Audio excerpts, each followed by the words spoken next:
আসসালামু আলাইকুম রহমতুল্লাহ।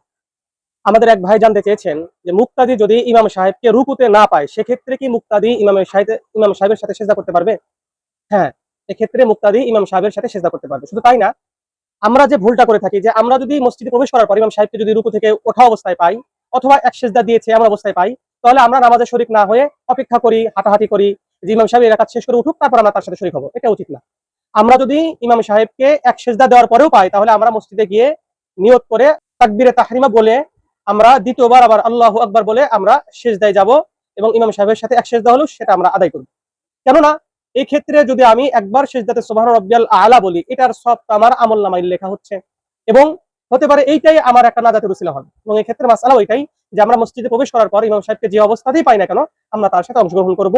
হাঁটাহাঁটি, অপেক্ষা বা চলাফেরা এগুলো আমরা করব না। আল্লাহ জাল্লা শানু আমাদেরকে এই বিষয়গুলোকে খেয়াল করার তৌফিক দান করুন। আসসালামু আলাইকুম ওয়া রাহমাতুল্লাহ।